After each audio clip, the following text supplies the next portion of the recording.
গোপনে বৃদ্ধা মায়ের বসতভিটা বিক্রি করে ছেলে চলে গেছে শ্বশুর বাড়িতে। এদিকে সেই বাড়ি কেনা ব্যক্তি বৃদ্ধা বাসিরন বেগমকে ঘরছাড়া করার হুমকি দিয়ে যাচ্ছে। মাথা গোজার ঠাঁই হারিয়ে দিশেহারা হয়ে দিন কাটাচ্ছেন বৃদ্ধা মা। মেম্বার চেয়ারম্যানের কাছে গিয়ে বিচার না পেয়ে মানুষের দাঁড়ে দাঁড়ে ঘুরছেন এই বৃদ্ধা। এই ঘটনা ঘটেছে টাঙ্গাইলের সখীপুর উপজেলার কালমেঘা গ্রামে। জীবনের এই পর্যায়ে এসে ভিটে মাটি হারিয়ে বিলাপ করছেন শতবর্ষী বৃদ্ধা বাসিরন বেগম। তিনি এই গ্রামের মৃত খবর উদ্দিনের স্ত্রী। আমি কোন জায়গা পাই না, আমার থাম নাই, আমার বাড়ি নাই, ঘর নাই, আমার জায়গা থাম নাই।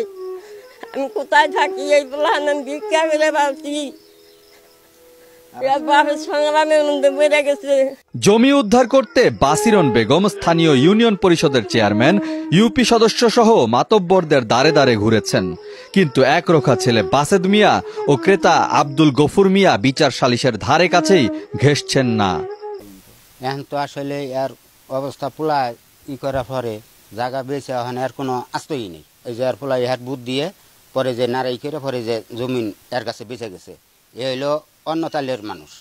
স্থানীয়রা জানায় প্রায় 6 মাস আগে বাসেদ মিয়া গোপনে তাদের বাড়ির 6% জমি স্থানীয় গফুর মিয়ার কাছে বিক্রি করে।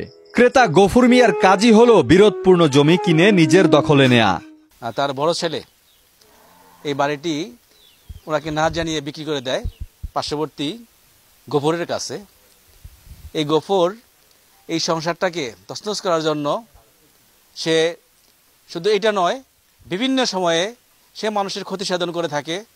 মানুষের পরনিন্দা, অসামাজিকতা, বিভিন্ন কাজে সে জড়িত হয়।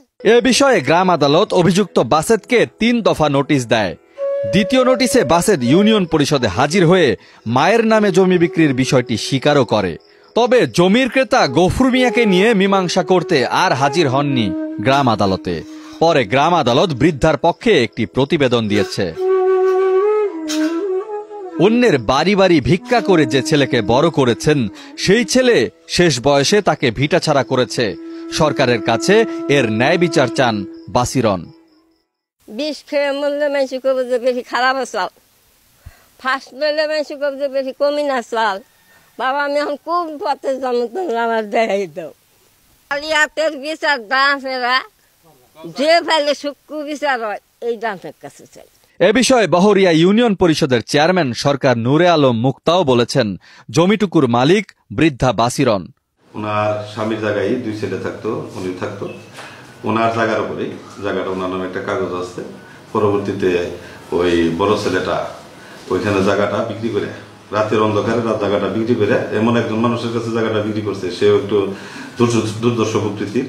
বৃদ্ধা বাসিরন বেগমের প্রত্যাশা যেন জীবনের শেষ নিঃশ্বাসটা তার স্বামীর ভিটাতেই ত্যাগ করতে পারেন। ডেস্ক রিপোর্ট, দেশ।